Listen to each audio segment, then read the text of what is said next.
Hello dear students, welcome to one more lecture of practice paper solution. और हम कर रहे हैं बेसिक का प्रैक्टिस पेपर। कुछ बच्चे बार बार मुझे कमेंट्स कर रहे हैं कि मैम स्टैंडर्ड वाला भी कराएं, तो बच्चे स्टैंडर्ड वाला एक पेपर में करवा चुकी हूं। और अगर स्टैंडर्ड वाले बच्चे बेसिक का सॉल्यूशन कर लेते हैं तो उन्हें 100% कुछ ना कुछ बेनिफिट ही होने वाला है, कोई नुकसान नहीं होने वाला है, क्योंकि ये गारंटी नहीं है। बेसिक वाले क्वेश्चन आपके पेपर में 100% आ सकते हैं, ठीक है। स्टैंडर्ड वाले क्वेश्चन बेसिक में नहीं आएंगे, लेकिन बेसिक वाले क्वेश्चन स्टैंडर्ड वाले पेपर में आ सकते हैं, तो इसका रिवीजन करना भी आपके लिए हेल्पफुल ही रहेगा। इसको करें, उसके बाद में बहुत जल्द बाकी के 2 पेपर्स रह जाते हैं, उनका भी कराऊंगी सॉल्यूशन। कुछ और भी रिस्पॉन्सिबिलिटीज हो जाती हैं तो कई बार टाइम नहीं लग पाता है, ठीक है। अब एक बात और मैं क्लियर कर दूं कि सेक्शन ए और बी का जो मैंने कंबाइंड सॉल्यूशन डाला था, उसमें सेक्शन नंबर ए का 17th क्वेश्चन बाय मिस्टेक रह गया था। जो एक बच्चे ने, मैं कहूँगी बहुत ही, उस बच्चे ने शायद पूरा ही लेक्चर देखा है तो उसने ध्यान दिलाया मुझे, तो वो क्वेश्चन मैं एक बार आपको जल्दी से करवा देती हूँ। क्वेश्चन नंबर 17 हमारा रह गया, बता रहे थे, तो शायद रह ही गया होगा, मैंने वीडियो चलाकर नहीं देखा था, तो मैं इसको एक बार यहाँ से इरेज करके और अब आपको 17th क्वेश्चन जल्दी से बता देती हूँ। 21 सेंटीमीटर त्रिज्या वाले वृत्त में एक चाप केंद्र पर 60 डिग्री का कोण बनाती है। तो ये देखो, ये एक सर्कल है। In a circle of radius 21 centimetre and arc subtends an angle of 60 degree at centre. तो देखो, ये तो रेडियस है जो कि 21 है, और ये जो एक आर्क है वो सेंटर पर जो एंगल बना रही है भैया वो है 60 डिग्री का। क्लियर हो गया। Find the length of arc, मुझे ऐसा याद आ रहा है मैंने इसको कराया है। लेंथ ऑफ आर्क होती है θ/360 इंटू 2 पाई आर। क्लियर है, θ/360 इंटू 2 पाई आर। तो बच्चे थीटा की वैल्यू 60 है, बाय 360 इंटू 2 इंटू 22/7 इंटू 21 करवाया तो है, आप चेक कर लेना। 6 6 जा 36, 7 3 जा और 3 2 जा 6, और ये आपका 22 सेंटीमीटर आंसर आ जाएगा, जिसे आप यहाँ अपने फिलअप्स में फिल कर सकते हो। अब मैं प्रोसीड करूँगी अपने सेक्शन नंबर सी की तरफ, ठीक है। सेक्शन नंबर सी हम स्टार्ट करेंगे, जिसमें 3 नंबर के 6 क्वेश्चन है, लेकिन बेसिकली ये 6 नहीं है, मुझे आपको 8 क्वेश्चन कराने पड़ेंगे, ठीक है। 5 और 3 8, 2 क्वेश्चन में आपको इंटरनल चॉइस मिल रही है। तो ये बड़ा ही अपना फेमस क्वेश्चन है जो हर बार लगभग 99.9% HBSC के फाइनल एग्जाम्स में जरूर आता है। तो 3 मार्क्स का सेक्शन सी का क्वेश्चन है, जिसमें 6 क्वेश्चन आपको मिलने वाले हैं। और ये क्वेश्चन क्या कहता है, सिद्ध कीजिए, क्वेश्चन नंबर 26, सिद्ध कीजिए कि वर्गमूल 3 एक अपरिमेय संख्या है, prove that √3 is an irrational number. इस तरह का क्वेश्चन हम कॉन्ट्राडिक्शन से, अपवाद से शुरू करते हैं। दोनों भाषाओं में मैं बोल रही हूँ, तो आपको थोड़ा अलर्ट होकर समझना है, क्योंकि मेरा टाइम भी उसमें डबल लगता है दोनों भाषाओं में बताने में। तो कुछ बातें मैं बोलकर कुछ लिखकर बता रही हूँ। तो हमें इस तरह का क्वेश्चन कॉन्ट्राडिक्शन या अपवाद से प्रूव करना है कि हमने मान लिया कि √3 इरेशनल नहीं है। ये कह रहा है कि प्रूव करो कि √3 इरेशनल है। हम कह देते हैं कि माना वर्गमूल 3, ये √3 है भाई, ध्यान देना, हाँ, सफाई से करते हैं थोड़ा सा। माना वर्गमूल 3 अपरिमेय नहीं है। Let √3 is not an irrational number. हो गया इंग्लिश में क्लियर। अब 2 ही तरह के रियल नंबर्स होते हैं, 2 ही तरह की वास्तविक संख्याएं होती हैं, या तो वो परिमेय होती हैं या अपरिमेय। अब √3 अपरिमेय नहीं है, तो ये कैसा नंबर है? ऑब्वियसली ये केवल एक परिमेय नंबर है। It means it is a rational number. Clear हो गई मेरी बात। हमने मान लिया कि लेट √3 इज नॉट इरेशनल, तो इसका मतलब जो नंबर इरेशनल नहीं है that is a rational number. Clear हो गया। और जो भी नंबर रैशनल है या परिमेय है, तो हम बहुत छोटी क्लास से पढ़ते आ रहे हैं कि that number can be written in the form of p/q। हम उस नंबर को p/q की फॉर्म में लिख सकते हैं, जहां पर आपके p और q सह अभाज्य हैं। दीज आर को प्राइम, ठीक है, इंग्लिश में लिख लेंगे, p एंड q आर को प्राइम नंबर्स, यानी कि उनका साझा गुणनखंड केवल 1 है। सह अभाज्य वो नंबर होते हैं जो केवल 1 से भाग होते हैं, जैसे 4 और 5 हैं, 3 और 7 हैं, 9 और 11 हैं। ये दोनों नंबर्स के पेयर जो हैं वो केवल 1 से ही डिवाइड हो सकते हैं, किसी और से डिवाइड नहीं हो सकते हैं। तो इस तरह के नंबर्स को प्राइम या सह अभाज्य कहलाते हैं। तो p और q को प्राइम है and q is not equal to 0। अब इसमें क्या करो, दोनों तरफ कर दो स्क्वेयर। तो √3² इज इक्वल टू p², क्या स्क्वायर, ये कैंसिल हो जाएगा। सैम्पल पेपर में मैं इस क्वेश्चन की पूरी डिटेल बता चुकी हूँ, पूरा चैप्टर में करवा चुकी हूँ, तो कुछ बातें हम वर्बली भी काम चलाएंगे। तो क्रॉस मल्टीप्लाई कर देंगे तो 3q² is equal to p²। अब जो p² है वो इन दोनों की प्रोडक्ट से लिखा जा रहा है, यानी कि 3 इसका फैक्टर है, तो यहाँ हम लिख सकते हैं कि 3 is a factor of p², या p² 3 से पूरा पूरा भाग हो रहा है। p² 3 से पूरा पूरा भाग होता है। क्लियर हो गया। p² is divisible by 3, English medium में क्या लिखेंगे, p² इज डिविजिबल बाय 3। और अगर किसी प्राइम नंबर की पावर या किसी प्राइम नंबर का स्क्वायर, किसी नंबर का स्क्वायर, सुने मेरी बात ध्यान से, अगर किसी भी इंटीजर का स्क्वायर किसी प्राइम नंबर से डिवाइड हो रहा है, बहुत ध्यान से सुनना, मान लीजिए कि 3 जो है वो 81 को डिवाइड कर रहा है, और 81 क्या है, 9 का स्क्वायर है, तो 3 जो है वो 9 के स्क्वायर को डिवाइड कर रहा है, तो 3 9 को भी डिवाइड करेगा। क्लियर हो गया। कोई प्राइम नंबर अगर किसी नंबर के स्क्वायर को डिवाइड कर रहा है तो वो उस पर्टिकुलर नंबर को भी डिवाइड करेगा।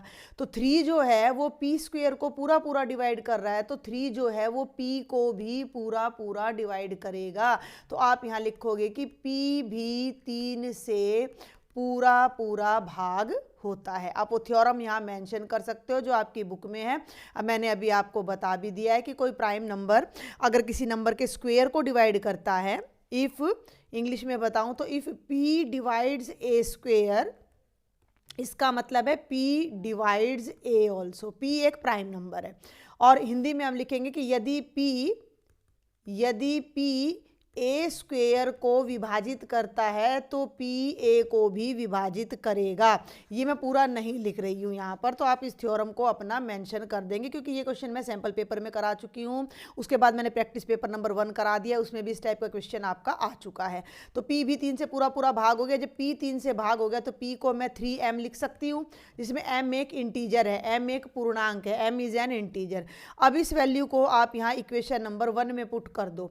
1 क्या है, 3q² is equal to p²।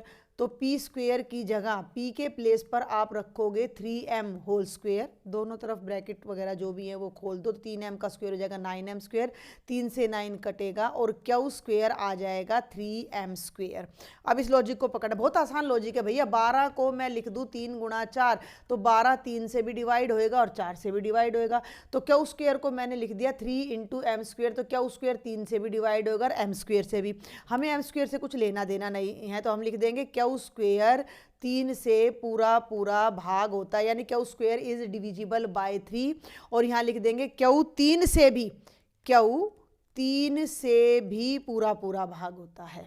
क्यों, अभी अभी मैंने आपको थ्योरम बता दिया। अब सुनो मेरी बात को ध्यान से। इसको तो हम नाम दे देते हैं, इस रिजल्ट को, सह अभाज्य वाले को तो स्टार नाम दे देते हैं। ये 1 है, ये रिजल्ट नंबर 2 है और ये रिजल्ट नंबर 3। 2 और 3 को मिक्स करो, p 3 से पूरा पूरा भाग हो रहा है, q भी 3 से पूरा पूरा भाग हो रहा है, जबकि यहाँ हम कह रहे हैं कि p और q को प्राइम है। को प्राइम मैंने क्या बताया था, वो नंबर जो 1 के अलावा किसी और से भाग होते नहीं हैं, जो 1 के अलावा किसी और से भाग होते नहीं है। और सेकंड और थर्ड में मैं क्या कह रही हूँ कि भैया ये दोनों नंबर 3 से डिवाइड हो रहे हैं। तो ये जो सेकंड और थर्ड में बात कही गई है वो इस स्टार को कंट्राडिक्ट करती है, ये इसका अपवाद है। समझ में आ गई मेरी बात, कि समीकरण नंबर 2 व 3 से, इक्वेशन नंबर 2 व 3 से तो हमें क्या मिल रहा है कि p is divisible by, p and q both are divisible by 3 है।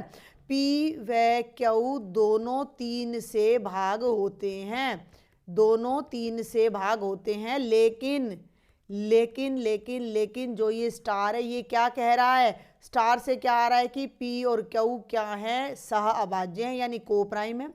Here we are saying that p and q both are divisible by 3, और यहाँ हम बोल रहे हैं कि दोनों को प्राइम है, तो दोनों बातें तो अलग अलग हो गई ना, कॉन्ट्राडिक्शन हो गया, अपवाद हो गया। तो जो कि एक अपवाद है, जो कि एक कॉन्ट्राडिक्शन है, तो कहाँ गड़बड़ हो रही है काम करने में। इसका मतलब शुरू में जो हमने कल्पना की वो कल्पना ही गलत है, वो अजम्पशन ही गलत है। आवर अजम्पशन इज रोंग। इसका मतलब हमने जो कल्पना की वो गलत है। हमने क्या कल्पना की कि वर्गमूल 3 अपरिमेय नहीं है, इसका मतलब हम गलत थे। इसका मतलब वर्गमूल 3 एक अपरिमेय संख्या है। Our assumption was wrong, it means √3 is an irrational number. तो इस टाइप के क्वेश्चन को तो अच्छे से आपने पकड़ लेना, और नहीं भी अभी भी समझ में आया हो, किसी कुछ बच्चों को लगे मैंने जल्दी करा दिया है, तो बच्चे चैप्टर 1 का फुल रिवीजन, फुल मतलब सॉल्यूशन मैं अपने चैनल पर अपलोड कर चुकी हूँ ऑलरेडी, इंग्लिश मीडियम में भी हिंदी मीडियम में भी, ठीक है। और अपना जो मैंने सैम्पल पेपर में भी करा दिया, प्रैक्टिस पेपर नंबर 1 में भी सेम क्वेश्चन मैंने कराया है। अब हम आगे चलते हैं, अगली स्लाइड पर आएगा नेक्स्ट क्वेश्चन हमारा, क्वेश्चन नंबर 27। ये था क्वेश्चन नंबर 26। 27 क्या कहता है कि एक द्विघात बहुपद बनाइए जिसका शून्यक 8 है और शून्यकों का गुणनफल -56 है। Find a quadratic polynomial whose 1 0 is 8 and product of zeros is -5 -6। थोड़ा सा आप यहाँ लॉजिक को समझेंगे कि इस तरह के क्वेश्चन हमें कैसे करने चाहिए। कोई भी बहुपद है और उसके शून्यक अगर अल्फा और बीटा है, अगर हमें किसी बहुपद के, अगर हमें किसी क्वाड्रेटिक पॉलिनोमियल के दोनों जीरोज पता लग जाते हैं, तो एस होता है उन जीरोज का सम, एस होता है उन दोनों शून्यक का जोड़, पी होता है उन दोनों शून्यक की प्रोडक्ट।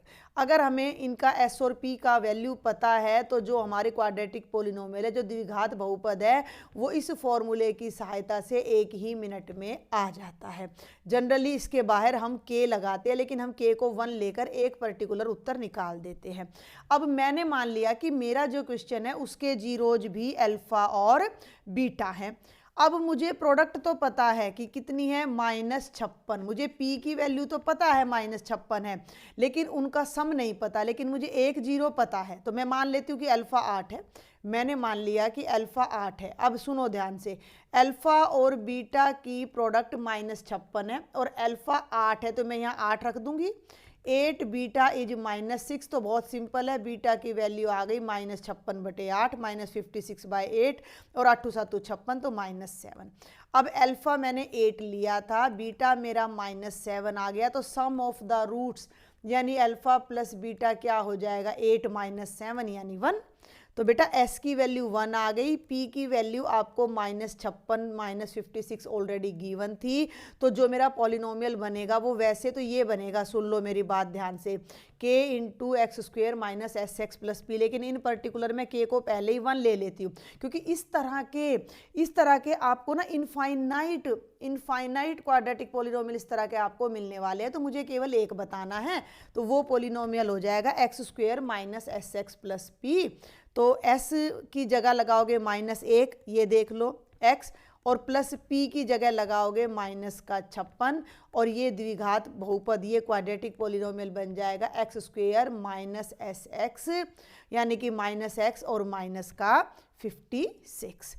जल्दी से मैं आपको इसको रिपीट कर देती हूँ कि मान लिया कि इसके दो शून्यक है अल्फा और बीटा, हमें इसका एडिशन नहीं पता, the product of zeros is -56, तो अल्फा बीटा की वैल्यू आ गई -56, और अल्फा 8 था तो बीटा की वैल्यू आ गई -7।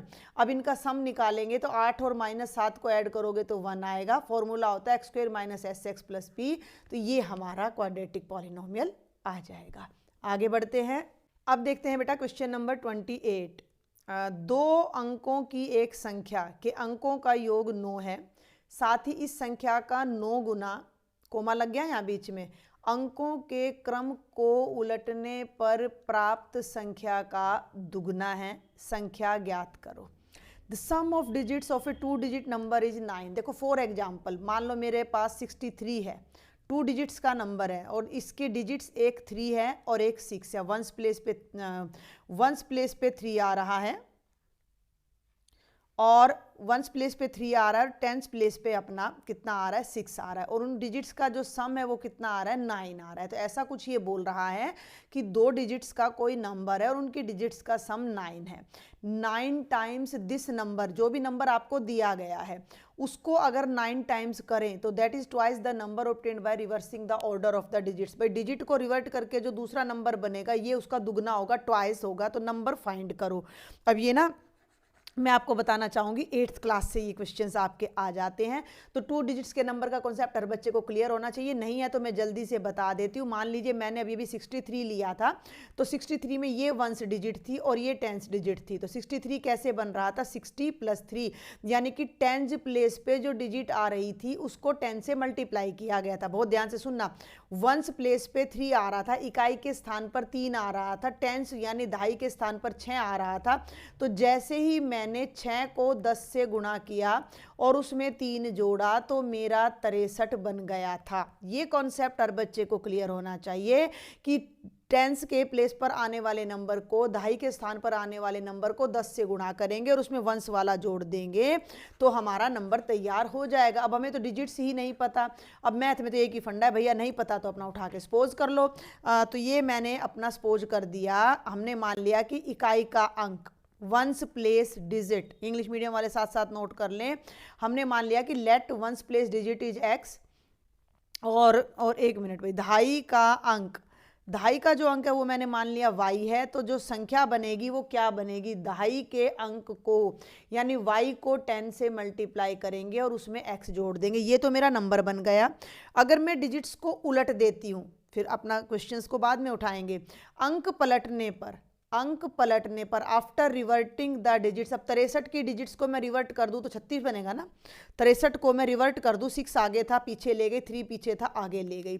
तो अंक पलटने पर प्राप्त संख्या, number obtained by reverting the digits, तो 10 आगे x आगे आ जाएगा तो ये बन जाएगा 10x + y। पलटने का मतलब x की जगह y और y की जगह पर x कर देंगे। यहाँ तक की बात समझ में आ गई।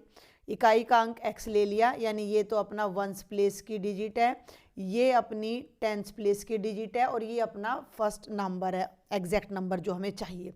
जब इनको रिवर्ट कर देंगे, x की जगह y की जगह x ले आएंगे तो नंबर बन जाएगा 10x + y। अब 2 कंडीशन इसने दी हैं। पहली कंडीशन में ये कहता है कि अंकों का योग 9 है, सम ऑफ द डिजिट्स, और डिजिट्स कौन कौन सी हैं, x है और y है। तो x और y का जो सम है वो कितना है, 9 है। तो पहली कंडीशन बन गई x + y = 9। ये आपकी लीनियर इक्वेशन नंबर 1 बन गई। अब दूसरी कंडीशन को बड़े ध्यान से समझना है कि दी गई संख्या का 9 गुणा, 9 टाइम्स ऑफ दिस नंबर, यानी इस नंबर का 9 गुणा। ध्यान से देखेंगे तो नंबर क्या है, 10y + x, इसका अगर 9 गुणा करते हैं तो जो आंसर आएगा वो अंकों के क्रम को उलटने पर आने वाली संख्या, जो कि ये है, इसका दुगना हो जाएगा। ठीक है, इज ट्वाइस द नंबर, किसका दुगना, obtained by reversing the order of digits, digits को रिवर्ट करके जो नया नंबर आया ये उसका डबल है। It is double of 10x + y। बस अब यहाँ से आपका क्वेश्चन पूरा हो जाएगा।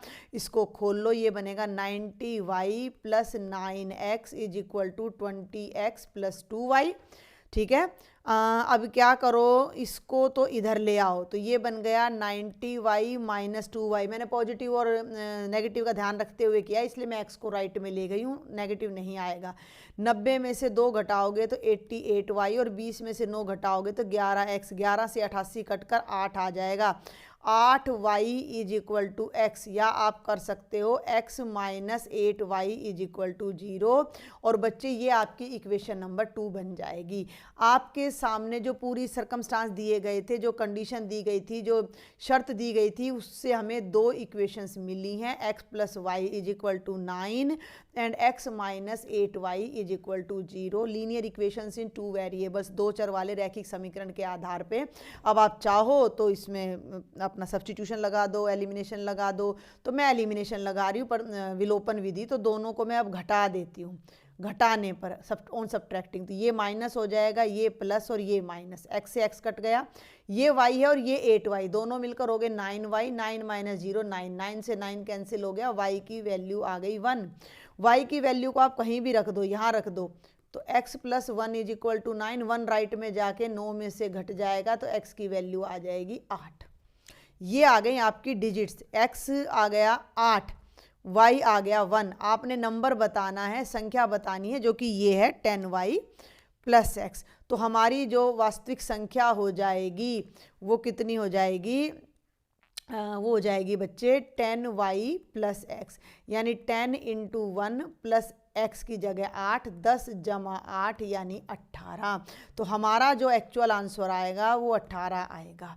आप इसको एक ही मिनट में वेरीफाई भी करके देख सकते हो। कैसे वेरीफाई करोगे भाई, 18 के अंकों का जोड़ 9 आ रहा है, 18 का उल्टा करोगे 81 आ रहा है। अब 18 का 9 गुणा, सुन लो, संख्या का 9 गुणा 18 निम्मा 162 होता है 162, और उलटने पर प्राप्त संख्या का दुगुना भी 162 आ रहा है, तो दोनों बराबर आ रहे हैं। इसका मतलब हमारा जो आंसर है दैट इज करेक्ट। और ये 2 अंकों की संख्या का क्वेश्चन 2 डिजिट्स नंबर आपका 8th क्लास में आ जाता है। अब चलते हैं, इसी में एक आपको इंटरनल चॉइस दी गई है क्वेश्चन नंबर 28 में और पार्ट में। एक उसको देखते हैं। एक राजमार्ग पर, कोई डाउट है, कोई क्वेरी, मुझसे शेयर जरूर किया करें। और लेक्चर पसंद आए तो देखो सब्सक्राइब कर दिया करो, टीचर को भी मोटिवेशन की ज़रूरत होती है ना। ज़्यादा से ज़्यादा बच्चे लाइक शेयर सब्सक्राइब करें तो, और देखें, है ना, व्यूज़ आए तभी लगेगा कि मैंने मेहनत की है, तो बच्चे उसको देख रहे हैं। देखो इतनी ठंड में मैं मेहनत कर रही हूँ आपके लिए, और अभी शेड्यूल बहुत टाइट चल रहा है मेरा, फिर भी मैं कभी बच्चों के लिए थोड़ा थोड़ा लेक्चर मुझे डेली बनाना है। क्लियर? तो चलिए अब हम देखते हैं बच्चे अपना क्वेश्चन नंबर 28। पढ़ें स्टेटमेंट। एक राजमार्ग पर स्थान ए और बी की 100 किलोमीटर की दूरी है। ये ए है और ये बी है, हैं? ए से बी के बीच में जो अपनी डिस्टेंस है वो 100 किलोमीटर है। एक ही समय में एक कार ए से और दूसरी बी से चलती है। यदि कार अलग अलग गति से एक ही दिशा में चले, सुन लो मेरी बात ध्यान से, एक कार यहाँ से चली और इस तरफ जा रही है, दूसरी कार ए से चली और इस तरफ जा रही है। क्लियर है? दोनों ही एक तरफ जा रही हैं, तो काफ़ी देर के बाद मिलेंगी, और जिसके मान लो ए की स्पीड बी से तेज होगी तभी वो आगे जाके उसको मिल पाएगा। तो कहता है कि उनको मिलने में 5 घंटे लग जाते हैं। ये कहानी समझ आई? यदि कारें अलग अलग गति से, दोनों की, ये बेसिक का क्वेश्चन है। अब आप ये देख लो, मान लो इसकी स्पीड है x किलोमीटर पर आवर, इसकी स्पीड है y किलोमीटर पर आवर, तो इनको मिलने में लग गए 5 घंटे। कितने लग गए? 5 घंटे। इनके बीच की डिस्टेंस कितनी चल रही थी? 100 किलोमीटर। उस 100 किलोमीटर डिस्टेंस को ख़त्म करने में इन्हें 5 घंटे लग जाते हैं। यदि वे एक दूसरे की ओर यात्रा करती हैं, यानी कि एक कार यहाँ से चली इस तरफ, बी यहाँ से चली इस तरफ उसी स्पीड से, तो एक दूसरे की तरफ आने में और एक जगह पर मिलने में उन्हें 1 घंटा लगता है। तो दोनों कारों की गति क्या है? इंग्लिश में देखेंगे, places A and B are 100 kilometre apart. आपको इतना तो समझ आ गया होगा, क्योंकि ऐसा नहीं कि आप बिल्कुल ही इंग्लिश मीडियम के बच्चे हैं, आपको एक भी शब्द हिंदी का समझ में ही नहीं आता है, तो ऐसा कुछ नहीं है। अटेम्पटेशन के टाइम बस हमें थोड़ा लैंग्वेज देखना होता है। तो एक हाईवे पर ए और बी 2 पॉइंट है जिनके बीच में 100 किलोमीटर की डिस्टेंस है। क्लियर है? एक कार ए से स्टार्ट करती है, दूसरी बी से, विद डिफरेंट स्पीड, और एक ही डायरेक्शन में जा रही है, तो उन्हें 5 घंटे में वो मिल रही है। डिस्टेंस वही 100 किलोमीटर उनके बीच में, और वो दोनों अगर एक दूसरे की तरफ आ रहे तो 1 आवर में मिल रही है। तो what are the speeds of 2 cars?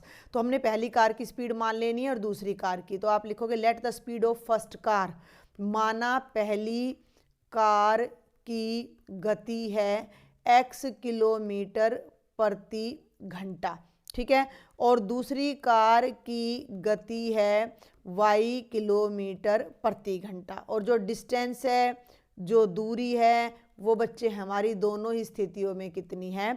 100 kilometre है। अब हम देखते हैं अकॉर्डिंग टू क्वेश्चन, अगर दोनों एक ही दिशा में जा रही हैं तो वो 5 घंटे में मिलेंगी। अब मैं आपको पहले ही बता चुकी हूं कि अगर ए इधर से चल रहा है, ए तो बी से 100 किलोमीटर पीछे है, तो ए को अपनी स्पीड बी के कंपैरेटिवली तेज रखनी पड़ेगी, जब वो कहीं आगे जाकर उसको मिल पाएगा, उसको क्रॉस कर पाएगा, या दोनों वहाँ पर एक जगह पर मिल पाएंगे 5 घंटे के बाद। नहीं तो अगर दोनों सेम स्पीड से चलते रहे, बहुत सिंपल सा मैथ है ये भाई, यहाँ से ए की स्पीड भी 80 किलोमीटर प्रति घंटा और बी की भी स्पीड 80 किलोमीटर प्रति घंटा, और दोनों के बीच की डिस्टेंस जो 100 है वो 100 ही रहेगी फिर। लेकिन अगर बी थोड़ा कम स्पीड से चले, ए थोड़ा सा ज़्यादा स्पीड से चले, तो दोनों जो वो कह रहा है इस क्वेश्चन के अकॉर्डिंग भी 5 घंटे के बाद मिल सकते हैं। तो जब 2 गाड़ियां एक ही दिशा में जा रही हैं तो उनकी जो स्पीड होगी, जो कंपैरेटिवली जो आपस में सापेक्ष गति जिसको हम बोलते हैं, वो कितनी हो जाएगी? तो हम लिखेंगे यहाँ पर दूरी कितनी हो गई? 100 किलोमीटर। पहली कंडीशन के अकॉर्डिंग जो डिस्टेंस है वो 100 किलोमीटर है। टाइम जो लग रहा है वो 5 घंटे का लग रहा है, और जो गति है कंपैरेटिव स्पीड जो हो जाती है, सापेक्ष गति जिसको बोलते हैं, तो सापेक्ष का मतलब रिलेटिव स्पीड दोनों की, ठीक है भाई, एक्स और वाई की जब हम रिलेटिव स्पीड देखते हैं तो वो एक्स माइनस वाई किलोमीटर प्रति घंटा हो जाएगी। समझ में आ रही बात भाई? एक्स चल रहा है 80 की स्पीड से, मान लो एक्स है 80 किलोमीटर पर आवर, वाई है 20 किलोमीटर पर आवर, तो वहाँ तक पहुँचने में दोनों की जो रिलेटिव स्पीड है, जो सापेक्ष गति है, वो 60 किलोमीटर पर आवर लगभग हमारी चलेगी। क्लियर है बात यहाँ तक? आगे बढ़ूँ अब मैं। तो ये इसमें अब आप ये देखेंगे कि हमारा जो फॉर्मूला होता है, डिस्टेंस इज इक्वल टू क्या होता है, अरे अरे अरे यहाँ आपको दिखेगा नहीं, डिस्टेंस इज इक्वल टू क्या होता है, स्पीड इनटू टाइम। तो बच्चे डिस्टेंस है 100, स्पीड है x माइनस वाई, और टाइम है 5। तो ये 5x, 5 से 100 को कट कर दो, 20 आ जाएगा, 20 आ जाएगा। तो ये हमारा इधर तो बचेगा x माइनस वाई, और उस तरफ बचेगा 20, और ये हमारी बन जाएगी इक्वेशन नंबर 1। एक लीनियर इक्वेशन हमें मिल जाती है। अब भाई ये a है, ये b है, यहाँ से इसकी speed x kilometre per our है, यहाँ से इसकी speed y kilometre per our है, डिस्टेंस वही चल रही है 100 किलोमीटर, टाइम कितना लग रहा है 1 घंटे का। तो जो रिलेटिव स्पीड है, जो सापेक्ष गति है, जिसको हम स्पीड बोल देंगे, वो कितनी हो जाएगी, x plus y kilometre per hour, क्योंकि दोनों एक दूसरे के पास आते जा रहे हैं। क्लियर है? तो फिर से वही फॉर्मूला लगा दो, distance is equal to speed into time. तो डिस्टेंस है 100, स्पीड है x प्लस वाई, और टाइम है 1 से कोई फर्क नहीं पड़ता, तो x plus y is equal to 100 आ जाएगा। ये दो लीनियर इक्वेशन आपकी बन जाती हैं। दोनों को सॉल्व कर दो। इसी के नीचे मैं लिख देती हूँ x minus y is equal to 20, y से y cancel, 2x is equal to 120, 120 को 2 से भाग करोगे तो x की वैल्यू 60 आएगी।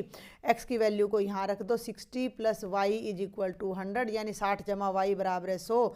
तो y की वैल्यू आ जाएगी 100 घटा 60, यानी कि 40 किलोमीटर प्रति घंटा। एक की स्पीड आ रही है 60, एक की आ रही है 40, और ये मैंने बाय चांस ही यहाँ मैंने 60 और 20 लेके आपको समझाया था, तो ये इस तरीके से ये हमारा दोनों कार की जो है वो स्पीड आ जाती है। क्लियर हो गया? आगे चलूं? नहीं समझ आए तो मुझे फिर बता देना। और ये क्वेश्चन एनसीईआरटी में शायद इस बार नहीं है। तो अब मैं आपको एक बात क्लियर कर दूं कि टॉपिक क्लियर हुए हैं, क्वेश्चंस क्लियर नहीं हुए। तो पुरानी बुक में जितने भी क्वेश्चंस है, प्रीवियस ईयर पेपर्स में जितने भी क्वेश्चंस आए हुए हैं, इनको सॉल्व करने के, मेरी बात को ध्यान से सुन लो एक बार सभी बच्चे। अगर आप अभी तक लेक्चर को देख रहे हो, it means you are sincere about your studies. तो चैप्टर नंबर 3 में अपना कौन सी विधि, क्रॉस मल्टीप्लिकेशन को क्या बोलते हैं, वज्र गुणन विधि डिलीट हुई है, लेकिन उसकी जो एक्सरसाइज थी, उसके जो क्वेश्चन थे वो डिलीट नहीं हुए हैं। तो आपने पुरानी बुक लेकर उन क्वेश्चंस की प्रैक्टिस भी आपने जरूर करनी है। अब हम चलते हैं नेक्स्ट क्वेश्चन पर। ये है बच्चे क्वेश्चन नंबर 29। देखो जरा, वाई अक्ष पर एक बिंदु खोजें जो ए और बी से समान दूरी पर हो। ये बेहद आसान है। Find a point on y axis which is equidistance from the point A and B. वैसे तो इसके लिए कोई डायग्राम की जरूरत बिल्कुल भी नहीं है, 1% भी नहीं है, फिर भी मैं बता रही हूँ। ए 6,5 है, मान लो 1 2 3 4 6, 1 2 3 4 5, ये 6 है और यहाँ कहीं 5 है, तो ये तो ए पॉइंट है 6,5। बी है x माइनस 4 और वाई 3, यहाँ कहीं बी पॉइंट है। और हमें वाई एक्स पर इस लाइन पर एक ऐसा पॉइंट ढूंढना है, मान लो उसका नाम P है, तो जितनी डिस्टेंस इसकी P की B से है उतनी डिस्टेंस P की A से होनी चाहिए। अब एक छोटी सी बात आपने ध्यान रखने की, वाई एक्स पर अगर कोई पॉइंट लेते हैं तो उसके कोऑर्डिनेट्स में x नहीं होता है, बस ये सिंपल सी बात है। क्लियर हो गया? मतलब क्या है कुल मिला के कि हमें एक पॉइंट ढूंढना है, हमें एक पॉइंट ढूंढना जिसको हमने P मान लिया और P की A से और B से डिस्टेंस सेम है, तो हम पॉइंट को सपोज कर सकते हैं x, y कर सकते हैं। लेकिन हमारा वो पॉइंट y एक्सिस पे लाई कर रहा है, तो उसके जो कोऑर्डिनेट्स होंगे वो 0, y हो जाएंगे। ये बात समझ में आ गई कि भी मान लिया P is a point on y axis which is equidistant from A and B। माना y अक्ष पर कोई बिंदु P है जो A और B से समान दूरी पर है, तो PA is equal to PB आ जाएगा। अपना डिस्टेंस फॉर्मूला लगा दो, जो कि होता है x2 माइनस x1 का square plus y2 minus y1 square का अंडर रूट। क्लियर है? तो PA, अब सुन लो, आपके सामने ये तो P रहा और ये A रहा, ठीक है, समझ में आ रही है? ये 0y है और ये 6 5 है। तो अब मैं यहाँ वैल्यू पुट करने जा रही हूँ, तो ये हो जाएगा 0 माइनस 6 का whole square plus y minus 5 का होल स्क्वेयर का अंडर रूट। और ये b रहा है, ये आपके सामने b रहा और ये p रहा। तो हम क्या करेंगे, b क्या करेंगे, 0 minus minus 4 whole square plus y minus 3 whole square under root. अब दोनों तरफ अंडर रूट है, तो आप अंडर रूट हटाने के लिए दोनों तरफ लिख सकते हो वर्ग करने पर या स्क्वेयरिंग बोथ साइड्स, ठीक है, दोनों भाषा मैंने लिख दिया है।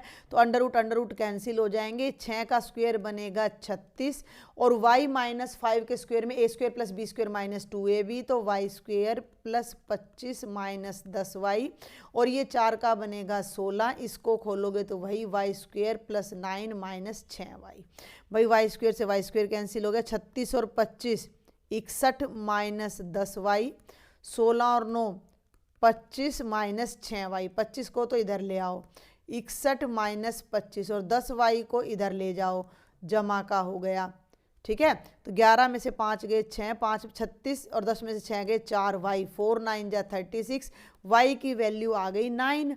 और अगर हमें y की वैल्यू पता लग जाती है, ये 9 है भाई, इसको 9 पढ़ना, हाँ, y की वैल्यू को 9 पढ़ना। अब y की वैल्यू है 9 और पॉइंट क्या था आपका, पॉइंट का नाम था P 0, y, जो कि बन जाएगा 0,9। तो ये पॉइंट था y एक्सिस पर जो A और B से इक्वल डिस्टेंस पर था। नेक्स्ट क्वेश्चन देखते हैं। क्वेश्चन नंबर 30 के 2 चॉइसेस हैं और फिर 31 है, तो 3 क्वेश्चन और हमारे रह जाते हैं। दोनों ही आपको ट्रिग्नोमेट्री में से मिल रहे हैं, ये ध्यान रखेंगे, ये वाला भी ट्रिग्नोमेट्री से और ये वाला भी, दोनों ही जो इंटरनल चॉइस है और दोनों ही आपके आइडेंटिटीज़ हैं, दोनों नहीं, ये हाँ ये वाला आइडेंटिटी, ये भी आइडेंटिटी में से आ रहा है, लास्ट एक्सरसाइज में से आ रहा है, ठीक है, जो मेरे कहने का मतलब है। प्रूव दैट, या सिद्ध कीजिए, अब इसमें कोई हिंदी इंग्लिश नहीं चलेगी। Secant square theta plus cosecant square theta under root is equal to tangent theta plus cotangent theta. इस तरह के क्वेश्चंस को मैंने बार बार बोला है कि कोशिश करा करें कि इसको उसमें बदल लें, अपना साइन को उसमें, और नहीं भी बदलें, सुनो मेरी बात, ना भी बदलो तो आप इन पे ना आइडेंटिटी लगा दो। देखो एक और तरीका मेरे दिमाग में आ रहा है, secant square theta plus cosecant square theta का ले लो under root. Secant square theta होता है 1 प्लस टेंजेंट स्क्वेयर थीटा और कोसिकेंट स्क्वेयर थीटा हमारा होता है 1 प्लस कोटेंजेंट स्क्वेयर थीटा। दिक्कत कोई मेरे ख्याल से नहीं होनी चाहिए, फॉर्मूला अपना लिख लेना। ये सारी बातें आपने 3 नंबर के क्वेश्चन में कोशिश करना है कि आप जितने भी रिजल्ट्स यूज कर रहे हो उनको मेंशन करके आओ। कर दिया मेंशन। अब ये बन गया टेंजेंट स्क्वेयर थीटा, ध्यान से सुनना मेरी बात को, प्लस कोटेंजेंट स्क्वेयर थीटा और ये वाला 1 और ये वाला 1 मिलके हो गया 2। यहाँ तक कोई दिक्कत नहीं होनी चाहिए। अब सुनो मेरी बात ध्यान से, tangent square theta plus cotangent square theta plus इस 2 को टेंजेंट थीटा से मल्टीप्लाई कर दो और टेंजेंट थीटा से डिवाइड कर दो, कोई फर्क पड़ेगा नहीं। और ये जो 1 बाय टेंजेंट थीटा है इसका मतलब है कोटेंजेंट थीटा। भाई टेंजेंट और कोटेंजेंट की प्रोडक्ट एक ही तो आती है, तो इसको 1 की जगह, भाई यहाँ 2 के साथ कुछ नहीं है, यानी 2 के साथ यहाँ 1 है और इस 1 को मैंने लिख दिया tangent theta into cotangent theta. Clear हो रही है मेरी बात, समझ में आ रही है। और यहाँ आ गया अंडर रूट। अगर आप इसका कंपैरिजन करो किससे, a square plus b square plus 2ab से, तो ये बन रहा है tangent square plus cotangent square plus 2 tangent into में कोटेंजेंट। तो ये बन गया एक होल स्क्वेयर, किस किस का, ये बन गया tangent theta plus cotangent theta का होल स्क्वेयर, जिसके ऊपर अंडर रूट पहले से लगा हुआ था जो कि कट जाएगा और आपका आंसर आ जाएगा tangent theta plus cotangent theta, जो कि आपकी राइट हैंड साइड है और ये थी बच्चे हमारी लेफ्ट हैंड साइड। बिल्कुल आसान सा क्वेश्चन था, थोड़ा सा दिमाग हमें बस अपना लगाना था। अगले पार्ट पर आ जाओ। अब अगले में इसने कुछ इंस्ट्रक्शंस दे रखी हैं जिनको आपने फॉलो जरूर करना है, उसको यूज किए बिना आप नहीं कर सकते। ये कहता है इस सर्व समीका को लागू करके सिद्ध करो कि ये रिजल्ट इसके बराबर है। क्लियर है, ध्यान से करना। Prove that this result is equal to this using this identity, यानी इसका यूज जरूर करना है, इसके बिना आपने काम नहीं करना है। तो देखेंगे, मैं एक बार यहाँ रिजल्ट को लिख लेती हूँ अपनी लेफ्ट हैंड साइड को। Question number 30, left hand side cos A minus sine A plus 1 divided by cos A plus sine A minus 1। इस तरह के जो भी बटे वाले क्वेश्चन, राइट में हमारा उत्तर आना चाहिए कोसिकेंट ए प्लस कोटेंजेंट ए, तो थोड़ा इधर स्लाइड कर लेते हैं। इस तरह के क्वेश्चन में जब भी 1 कहीं आ जाए तो 1 को आपने तोड़ना होता है। तो 1 के कई तरीके हैं। 1 होता है sine square theta plus cos square theta 1 होता है, और 1 plus secant square theta minus tangent square theta 1 होता है, और बच्चे cosecant square theta minus cotangent square theta. तो इसने बोला है कि आपने इसका यूज करना है, तो हम यहाँ 1 की जगह इसको लगाएंगे। लेकिन ये तो कॉस और साइन है भैया, ये तो कॉस और साइन है। अब हम क्या करें, तो पहले इन कॉस साइन को आपने हटाना है।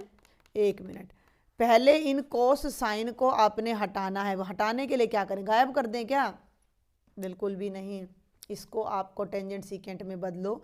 आप न्यूमरेटर को भी कॉस ए से डिवाइड कर दो, ध्यान से देखना, और कॉस से या साइन से ये कैंसिल हो जाएगा।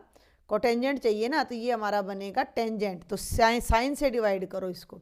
आप इसको डिवाइड करो साइन ए से, और डिनोमिनेटर को भी डिवाइड कर दो अपना साइन ए से। अब ये तीनों की तीनों टर्म से डिवाइड करेगा ये साइन है, तो कॉस के नीचे साइन आएगा तो ये बनेगा कोटेंजेंट है।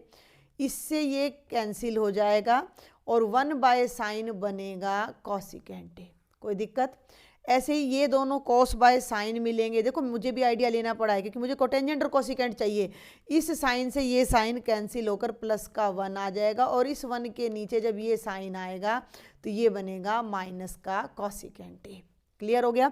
अब नीचे वाले को तो छेड़ना मत, ऊपर वाले को छेड़ेंगे सिर्फ। इसमें ध्यान देना, कोटेंजेंट ए को मैं आगे ले आई, कोसिकेंट ए को भी मैं आगे ले आई, और ये -1 मैंने पीछे ले दिया।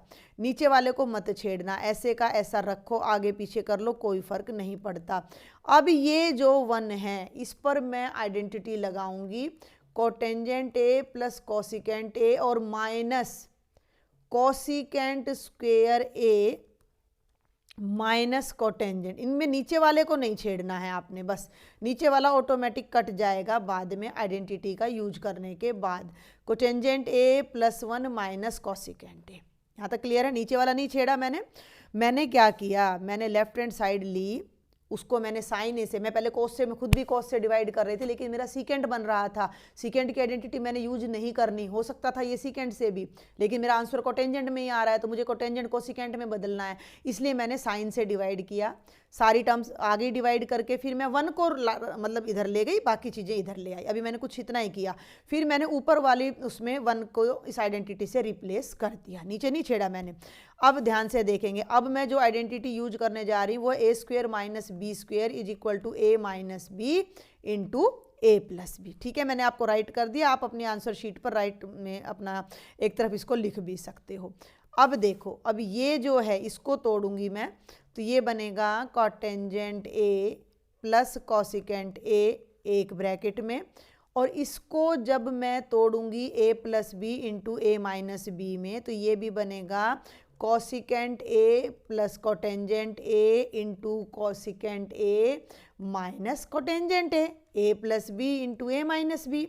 समझ में आ गई बात? डिनोमिनेटर को मैं बार बार बोल रही हूँ, हाथ लगाने का मतलब ये नहीं है कि लिखना नहीं है, मतलब एज इट इज लिखना है। अब देखो भाई, ये है कोटेंजेंट ए प्लस कोसिकेंट ए, पहली टर्म है, बीच में ये माइनस का साइन है, और इसमें भी है कोटेंजेंट ए प्लस कोसिकेंट ए, दोनों टर्म्स में है, इसको बाहर कॉमन ले लो।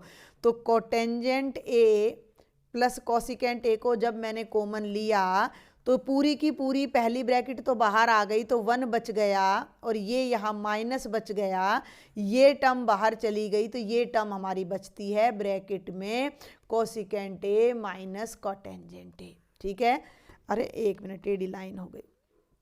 और डिनोमिनेटर को मैंने छेड़ा ही नहीं है, cotangent A plus 1 minus cosecant A. एक बार अब हम ऊपर वाली जो ब्रैकेट है इसको थोड़ा सा ओपन करेंगे, कोटेंजेंट ए प्लस कोसिकेंट ए, और अब इस ब्रैकेट को ओपन करेंगे तो 1 माइनस, बाहर माइनस है ना, कोसिकेंट ए, और ये वाला दोनों माइनस मिलकर हो जाएंगे प्लस कोटेंजेंट ए। और डिनोमिनेटर में टर्म देखें तो cotangent A plus 1 minus cosecant A.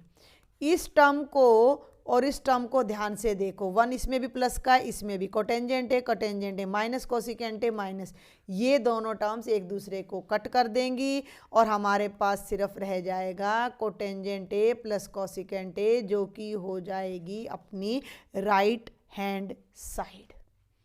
आया कुछ समझ में? मैंने 2 बार आपको ऊपर समझा दिया था। मेन तो अपना यही था ऊपर वाला ही कि बिकॉज साइन से डिवाइड किया, 1 को एक तरफ किया और 1 पे मैंने फिर इस आइडेंटिटी को यूज किया। इस पे मैंने जो आइडेंटिटी लगाई वो a square minus b square वाली आइडेंटिटी लगा के कॉमन ले दिया और नीचे वाली टर्म से ये सारा कैंसिल होकर ऑटोमेटिक हमारा आंसर आ जाता है। देख लो, यही आपका आंसर आना था, कोसिकेंट ए प्लस कोटेंजेंट ए, और यही हमारा आया हुआ है। कोटेंजेंट ए प्लस कोसिकेंट ए वो तो एक ही बात है, ए प्लस बी और बी प्लस ए इक्वल होते हैं। फिर भी कोई क्वेरी तो मुझे बता देना, मैं कोशिश करूंगी कि भाई अलग से आपके लिए कोई एक लेक्चर और बना सकूं। और ये है last question section number C का, जो कि आज का अपना 8वां क्वेश्चन होगा। तो देखेंगे जरा, 1.5 मीटर लंबा एक लड़का 30 मीटर ऊंची इमारत से कुछ दूरी पर खड़ा है। अब इंग्लिश मीडियम वाले साथ साथ देख लेना भैया। A 1.5 meter tall boy is standing at some distance from a 30 meter tall building. ये अपनी कोई 30 मीटर हाइट की बिल्डिंग है और इससे कुछ दूरी पर एक लड़का खड़ा है जिसकी हाइट 1.5 मीटर है। ये कहानी बनती है। वह जैसे जैसे इमारत की ओर चलता है उसकी आंखों से इमारत के शीर्ष तक का उन्नयन कोण 30 डिग्री से 60 डिग्री बढ़ जाता है। सुनना ध्यान से, यहाँ से थोड़ा सा साफ करके फिर मैं दिखाती हूँ आपको। The angle of elevation from his eyes to the top of the building increases from 30 degree to 60 degree as he walk towards the building. वो बिल्डिंग की तरफ ऐसे आ रहा है। तो पहले जब वो बिल्डिंग पे खड़ा था, मान लो बिल्डिंग का नाम है ए बी। देखो मेरी बात सुन लो, अब मैं सिर्फ बोल रही हूँ, आपने लिखना ए बी बिल्डिंग है जिसकी ऊंचाई 30 मीटर है। सी डी लड़का है और लड़का यहाँ से जब बिल्डिंग को देख रहा है तो वो तो यहाँ से देख रहा है ना, 1.5 मीटर तो हमें हटाना पड़ेगा बाद में। तो ये जो उसका एंगल था एलिवेशन का वो था 30 डिग्री। जैसे जैसे वो बिल्डिंग की तरफ आया तो आफ्टर सम टाइम उसकी पोजीशन ये थी, ठीक है, EF वगैरह जो भी थी उसकी पोजीशन। तो यहाँ पर जो ये एंगल था वो बन गया 60 डिग्री। ज्ञात कीजिए कि वह इमारत की ओर कितनी दूर तक चला।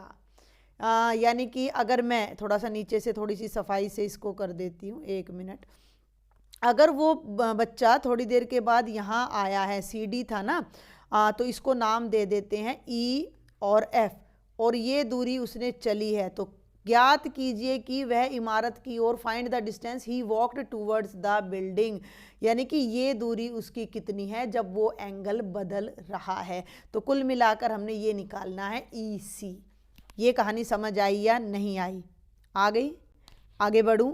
अब इसमें आगे बढ़ूं ना। अब इसमें मेन बात क्या है कि ये जो 30 मीटर की हाइट है ना बिल्डिंग की, उस 30 में से ये 1.5 आपको हटाना पड़ेगा। इस पॉइंट को नाम दे सकते हो AP नाम दे दो, ठीक है। अब आपको केवल ऊपर वाली हाइट देखनी होगी। AP पूरा 30 था, सुन रहे हो? AP कितना हो जाएगा? AB minus PB, AB minus PB। AB ये पूरी हाइट थी जो कि अपनी थी 30, ये B है भाई यहाँ, और PB ये हाइट थी जो उस लड़के की हाइट है जो कि 1.5 है। तो 30 में से 1 29, ये आ जाएगा 28 8.5 मीटर। अब मैं आपकी और अपनी दोनों की कन्वीनियंस के लिए, आप एग्जाम में मत इसको मिटा के आना, मैं वैसे इस डायग्राम को यहाँ से रब कर रही हूँ। और ये जो हाइट है अपनी ये है 20, आप चाहो तो दो फिगर वहाँ बना सकते हो 28.5, और हमारा काम है ये EC निकालने का। तो EC निकालने के लिए तुम क्या करो, पहले निकालो PC, फिर निकालो PE, और PC में से PE घटाओगे, यानी वाइट में से वाइट घटाओगे तो ये ब्लू डिस्टेंस आ जाएगी जो हमने फाइंड करनी है। तो अब इसको इधर ले लिया है मैंने, जल्दी से देखेंगे। दो ट्राइंगल लेंगे, एक तो ये ब्लू वाला ले लेते हैं, राइट एंगल ट्राइंगल APE में हमें ये परपेंडिकुलर पता है और ये बेस निकालना है। तो टेंजेंट 60, परपेंडिकुलर कितना है, नाम लिखूं क्या यहाँ पर, आपने पेपर में अच्छे से करके आना है। AP/PE यानी कि 28.5/PE, टेंजेंट 60 की वैल्यू होती है √3 is equal to 28.5/PE, cross multiply कर दो तो और √3 नीचे आ जाएगा, तो ये बनेगा 28.5/√3। नीचे इरेशनल नंबर है तो उसको रैशनल में बदल दीजिए, तो ये हो जाएगा 28.5 √3, और √3 नीचे आ जाएगा 3, नीचे आ जाएगा 3। ठीक है, थोड़ा सा साफ कर दिया है मैंने, ये आ गया PE। अब अपना ले लो दूसरा ट्राइंगल, ये पूरे का पूरा वाइट वाला, इसका यहाँ करा देती हूँ मैं ट्राइंगल APC में। तो ये एंगल कितना है, 30 डिग्री है, समझ आ गया ना, टेंजेंट 30, तो ये AP तो परपेंडिकुलर हो जाएगा, और नीचे जो PC है वो अपना बेस हो जाएगा। टेंजेंट 30 होता है 1/√3, ये है 28.5/PC, क्रॉस मल्टीप्लाई कर दो, PC तो यहाँ आपको दिखेगा नहीं शायद, PC तो इधर चला जाएगा और ये √3 इधर चला जाएगा, 28.5 √3, दोनों वैल्यूज़ आ गई। हम अभी मैंने क्या बताया था, हमें क्या निकालना है, EC निकालना है, EC। तो EC कैसे निकलेगा, PC माइनस PE। फिर से बताऊं क्या, देखो APC तो ये पूरी डिस्टेंस है, क्लियर हो गया, रेड वाली, और इसमें से ये ब्लू वाली PE माइनस करोगे तो अपनी डिस्टेंस आ जाएगी जो 60 डिग्री का एंगल बनने तक उस बच्चे ने पूरी की है। तो इसको अब सॉल्व कर दो। PC की वैल्यू है एक मिनट, PC की वैल्यू है 28.5 √3/3, और PE उल्टा ले रही हूँ मैं, उल्टा ले रही हूँ मैं वैल्यूज़ को। PC तो ये रहा ना मेरे सामने 28.5 √3, और ये PE है 28.5 √3/3। क्लियर हो गया, इसको इधर ले जाओ, इसको इधर ले जाओ, या ऐसा कर लो, मेरी इस बात सुनो, 28.5 √3 को कॉमन ले लो, तो यहाँ तो बचेगा 1 और यहाँ बचेगा 1/3, 3 एकम 3 में से 1 गया, 2/3, 2/3 गुणा 28.5 √3, 28.5 को 2 से गुणा कर दो, 2 5 10, 2 8 16, 28 दूनी 56, और 1 57 बटे, ये कट रहा था वैसे मैंने कर दी गुणा, कोई बात नहीं, 19 3 57, और ये आ जाएगा 19 √3 मीटर। तो ये वो डिस्टेंस थी जो उस बच्चे ने कवर की, कब, जब वो 30 डिग्री से 60 डिग्री के एंगल पे गए। आप चाहो ना, मेरी बात सुन लो, मैं एक बार टिक लगा देती हूँ, आप चाहो तो इस 3 से इसको कट कर देना, देखो ये दोबारा बता देती हूँ, 2/3, ये हो जाएगा 285/10 √3, ऐसे भी काट सकते हो, 3 9 27, 3 5 15, 2 5 10, 19 5 95। उत्तर आंसर घूम फिर कर वही आना है, चाहे आप अपना कोई भी मेथड यहाँ पर लगा लो। मेन ट्रिग्नोमेट्री में क्या होता है कि स्टेटमेंट को अच्छे से रीड करके डायग्राम बनाओ और समझो। अब जो नई चीज़ हमने यहाँ समझी थी वो ये थी कि जो लड़के की जो हाइट है वो 30 वाला बिल्डिंग नहीं लेनी थी हमने, बिल्डिंग में से लड़के की हाइट, क्योंकि लड़का का एंगल तो आँख से बन रहा है ना, तो उसकी जो पर्टिकुलर हाइट है वो तो हमें छोड़नी पड़ेगी, पूरी हाइट हमने उसकी वहाँ छोड़ देनी है। और बिल्डिंग की ये जो यहाँ से अब इसको डायमेंशन जब हम लेंगे तो 28.5 हाइट बिल्डिंग की लेकर हमने इस क्वेश्चन को कंप्लीट करना है। तो बच्चों ये था पूरा सेक्शन नंबर C, इसको सॉल्व करो। बहुत ही जल्द मेरी कोशिश रहेगी कि मैं सेक्शन नंबर D भी लेकर आऊँ। तब तक आप जल्दी से अपने मैक्सिमम फ्रेंड्स को शेयर कर दो। जिन्होंने सब्सक्राइब नहीं किया है तो सब्सक्राइब के बटन को प्रेस कर लें, बेल आइकन भी प्रेस कर लें। प्रीवियस ईयर के सारे क्वेश्चंस मैंने चैप्टर वाइज MCQ भी सभी क्वेश्चंस भी करवा रखे हैं। जब तक मेरी लेटेस्ट वीडियो अपलोड नहीं होती है तब तक आप मेरे MCQ की वीडियो देख सकते हो चैप्टर वाइज, और प्रीवियस ईयर क्वेश्चंस की वीडियोस देखकर भी रिवीजन कर सकते हो। Thank you.